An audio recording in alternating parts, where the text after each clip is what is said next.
the Think Marketing Show, the #1 podcast for growing and scaling your business with online video. I'm Heather Torres. And I'm Sean Cannell, and we're from Think Media. And if this is your first time listening, welcome. This show is dedicated to helping you learn how to get your content noticed and the latest money-making strategies working right now online. So whether you want to grow your YouTube channel or maximize online video across social media, this is for you. This is a big one. Yeah. Today we're talking about the top trends in video in 2020. They change. And people need to be in the know of what's happening right now for their business, for their nonprofit, for their church, because it's important to get your message out and it's important to understand where the market is going. And we have the expert here. So I'm excited to ask you, what are 5 trends that you see happening right now? Trend number 1. Yeah, I'm fired up. Number 1 is I actually think that in 2020 and beyond, it has shifted to quality. Is more important than quantity. That's big. Tell us about that. And let me finish and say, but I actually think it's both quality and quantity.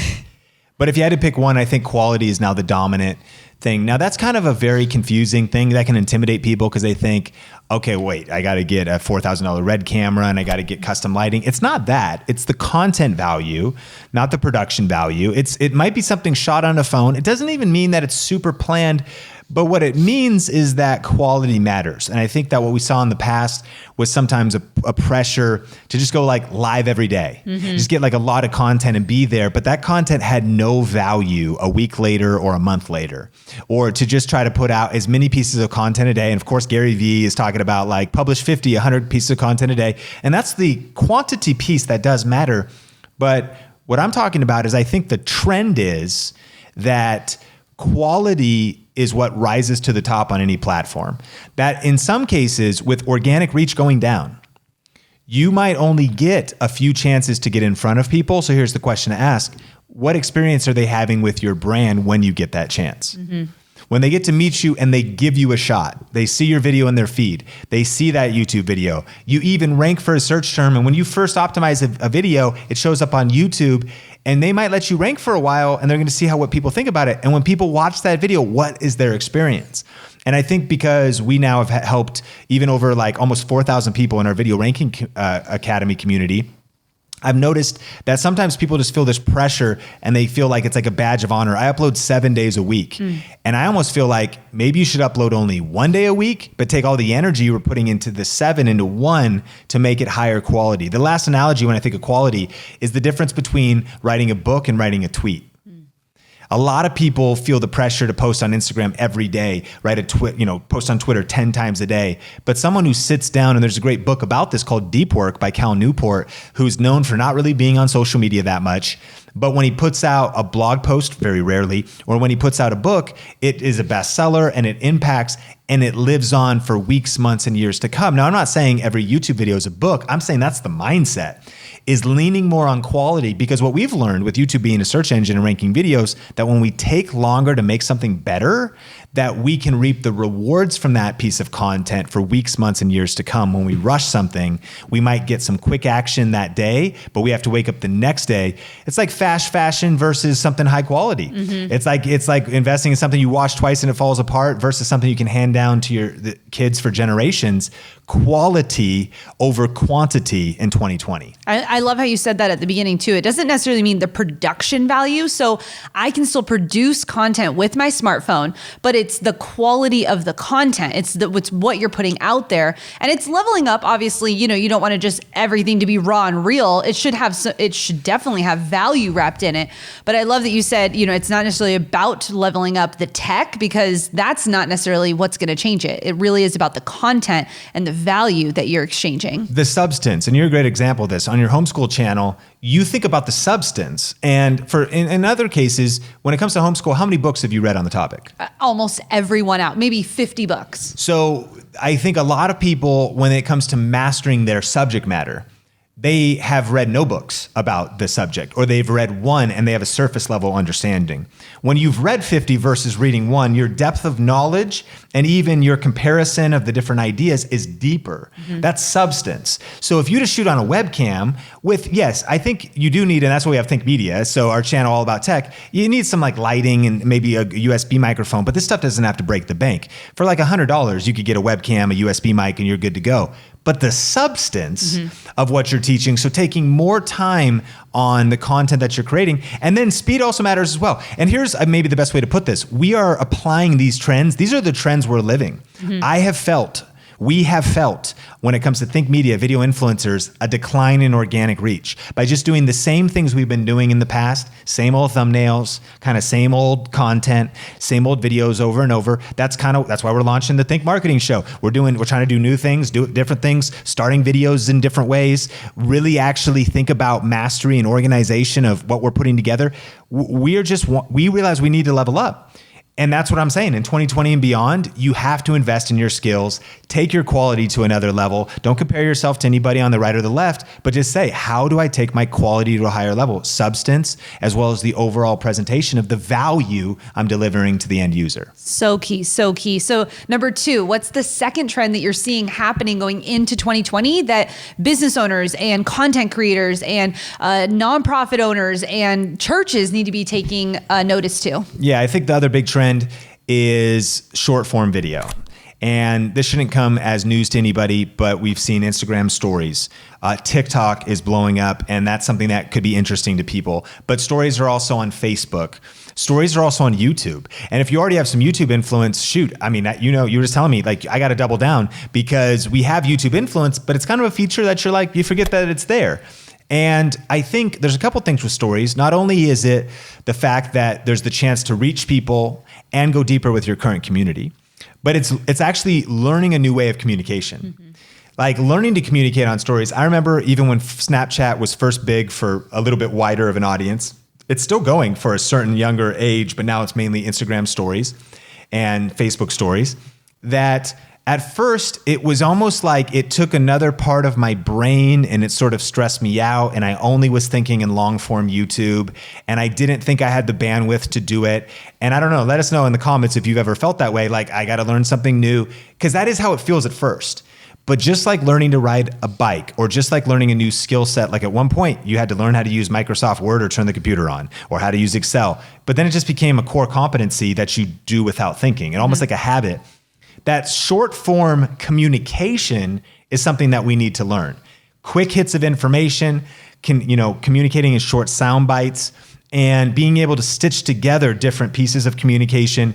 We found, our business has scaled and grown from how I use Instagram stories, how Think Media as a team repurposes some of those things, turns them into video ads or turns them into posts on other platforms.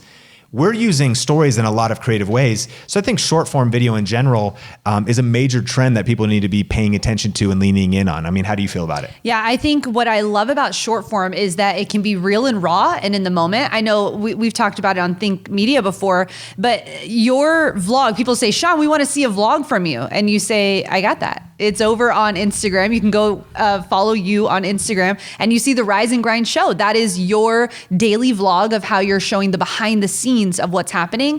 And followers love that. They really love being able to be a part of your world, and they're getting to know you. They're getting to know your wife. They're getting to know your dogs. They're getting to know your favorite green juice. They're starting to find these similarities with you. What I love about it is, for me, I was scared to get on camera. It was something that wasn't natural to me. And so I used it because it goes away on Snapchat or on Instagram stories. You can use it and it goes away. So if you mess up, that's fine. It's just a short form piece of content, but it is such a great way of being able to tell a story and be able to communicate. And I think if business owners, if churches, if nonprofits grasp this concept and can communicate in small pieces, they can earn trust in a very small way first, then leading them into longer form. So when you're shouting out a video that's it's over on YouTube, you're giving value in 15 seconds, but leading them to maybe a 20-minute or a 30-minute video. They've gained that trust with you, and so they will go and make that connection. So it's a really great tool to be using for yourself as a communicator, but also to be able to build trust with your audience. In celebration of the launch of this brand new podcast, we're giving away 2 tickets to our annual conference, Grow with Video Live, a $1,500 value. All you have to do to enter is make sure you subscribe, leave us a review on Apple Podcast, and then take a screenshot of your review and go to thinkmarketingshow.com for the rest of the details. Trend number 3 is, I would say, Instagram overall, still a mega platform. We love YouTube, of course. Things are happening on TikTok. We just mentioned that. That's probably not for all ages, but actually something that we are paying attention to, and we're seeing who knows where it'll go. Definitely have your sites on TikTok, so that's mentioned. But Instagram is right there as like kind of the dominant social platform, right? All ages are there, it's aging up. But what we'd want to hit here is IGTV.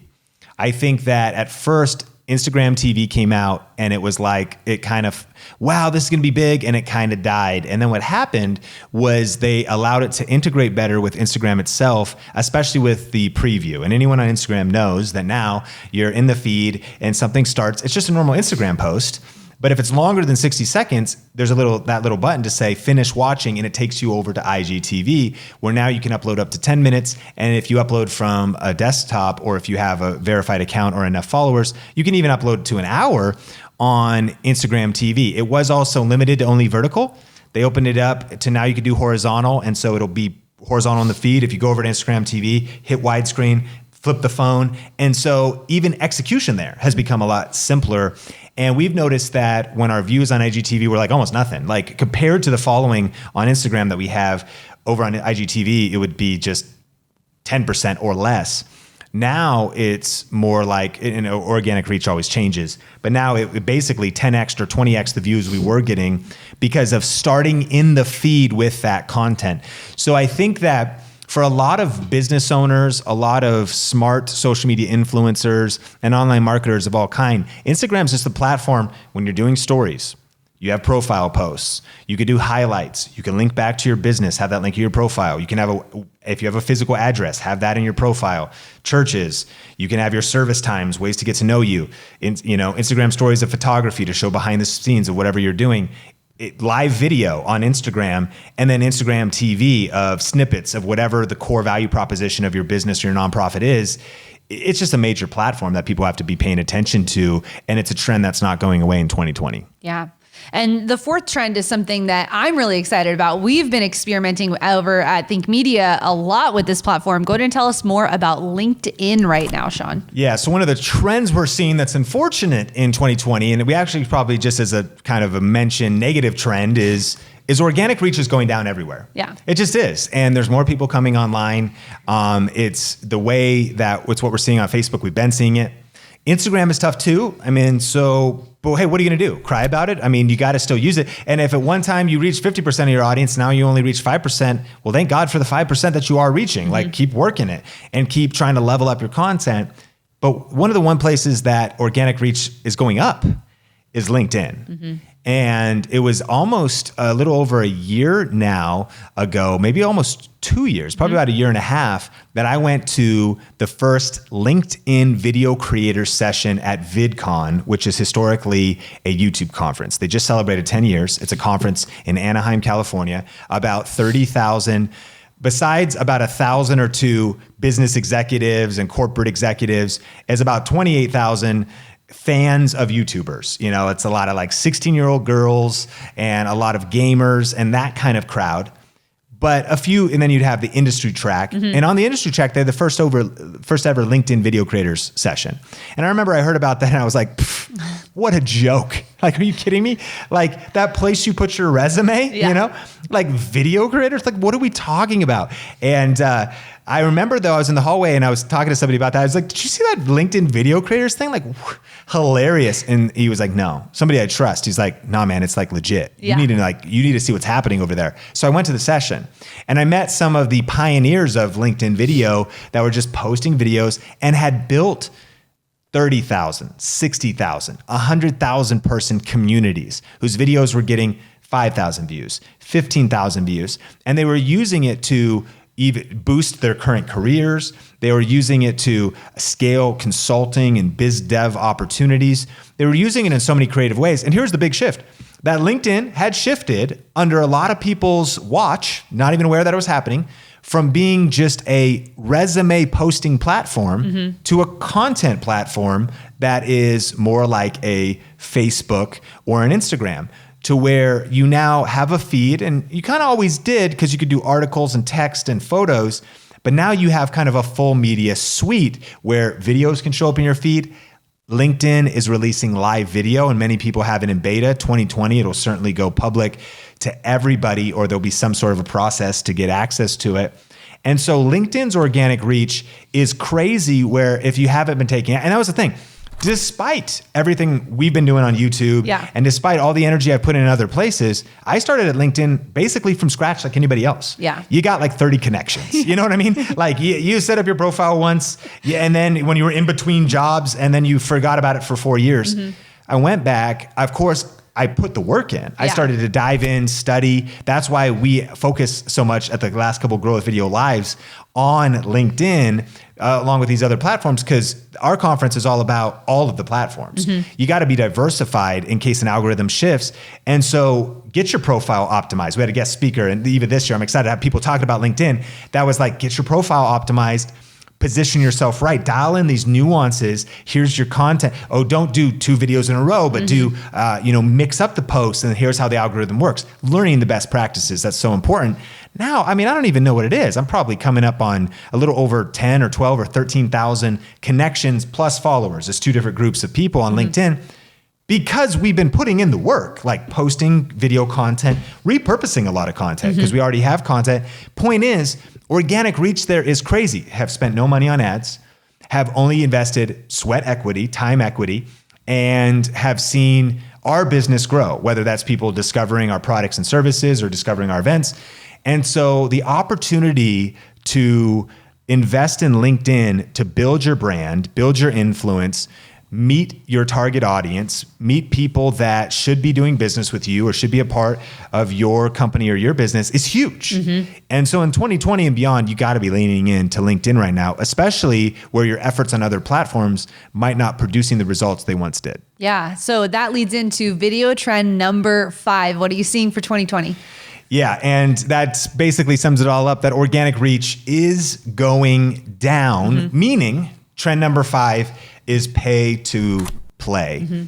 And this has kind of been true. It was especially true years ago on Facebook. At some point they said Facebook is now a pay to play platform. What's that mean? It means that, wow, for a while there, like almost a decade ago now, on Facebook it was like, wow, if I've got 1,000 likes and I post a photo, 850 people will see it. Like those days are long gone, right? But like, and so it wasn't pay to play. It was like, wow, I can grow my business, grow as an author, grow as a speaker, grow my ministry. I could just grow by taking action on these platforms. But then it shifted to where it was like, basically, we want you to boost posts. We want you to do like campaigns. We want you to do Facebook ads. And that has been true there. What I'm seeing and what we're seeing across all platforms now is that as organic reach is going down, those that understand paid execution and paid advertising are going to be ones that have an edge. It makes sense. And we could complain about this, you could get mad about it, but all of these companies, they've been growing their companies, Facebook, Instagram, LinkedIn, it's going to happen everywhere. And so they've been growing their companies, they got to make money somehow, and they make money through advertising. And as the feed, there's only that one feed. Like it can only fit so much content. And so as more people get on the platform, as more people post, as more people listen to the Think Marketing Show, you know what I mean? Like in a way, we're constantly like, we shouldn't be giving this information away because it's like, that's just more people posting in the feed. But what our passion is like, again, these are the things that are working now, and we want to give away those best practices. So even this one is then saying, okay, set your business up in such a way that you can profit from advertising, meaning you're selling something online. Then in that way, you're going to get brand lift, brand reach, brand awareness, because if you're paying for more reach, and what I'm not saying is that you just start dumping ads into trying to get one post to be seen by more people. But I am saying that, for example, when we do YouTube advertising or Facebook advertising, it leads directly to the sale of something. But in the process of getting there, we meet thousands of people. Right. And it's profitable in that process. Those who learn how to master that process are the ones that are going to win in this new decade.